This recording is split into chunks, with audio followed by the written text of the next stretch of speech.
Hey, what is up, Positive Impact Club? Today I want you to understand something that's super important, but people oftentimes don't get it. Those who are top producers in this industry and highly successful in life, they may seem like they have all of their stuff together, and it may seem like everything just comes easy to them. But I'm here to tell you today that you shouldn't confuse perception with reality, because there are going to be plenty of aspects of your job that you're just simply not going to like. There are going to be some things, in fact, that you hate.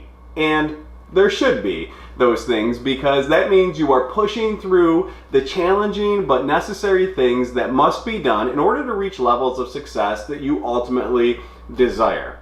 I was at a conference a few years back now, and our guest speaker was a gentleman in his 60s. He was from California. He started from scratch in this business and built an enormous financial service book throughout his career. In fact, he was in the top 1% of all the people on this globe in MDRT a million times over. Do you know what he did every single day of his career and still does today? As a matter of fact, he's probably doing it right now as you're watching this video. He makes cold calls. Do you know why? Because he understands that he has to, if he's going to meet new people and write more business. The guy is literally a multi-millionaire who loves what he does overall as a life insurance agent. But what he shared with us that day is not only does he make cold calls every single day, but he absolutely positively hates making cold calls every single day. Stop me if you've heard this before. Successful people do the things that unsuccessful people are not willing to do. So this got me thinking and reflecting, because ironically, I hate making cold calls too.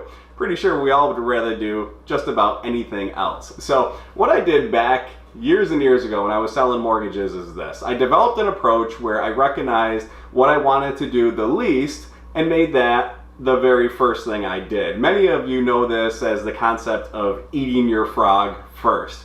I call these my morning quick hits. And the way that it worked was, before I left the office each night, I created a list of 20 people I was going to call first thing that next morning. This had to be the very first thing that I did each morning. No checking email, no checking voicemails, no chit chat around the water cooler. I didn't even allow myself coffee when I got to the office. That's how serious I was about this. Nothing got done until my 20 quick hits were completed. My goal was to essentially plow through all these calls as quickly as I could. And many times I just left messages because it was 9 in the morning, but that was okay. The point was to accomplish a few things here. One, get the number one thing I didn't want to do off my plate quickly so it wasn't hanging over me all day. It allowed me to get my juices flowing and feel a sense of accomplishment early in the day. That was number two. And number three was that it created momentum and excitement, which carried over into the next part of my day. And the fourth thing it helped me with is some people would actually call back, and it would give me a new opportunity to work some new people that day. So your call to action today is this. Identify the one thing that you know that you need to do,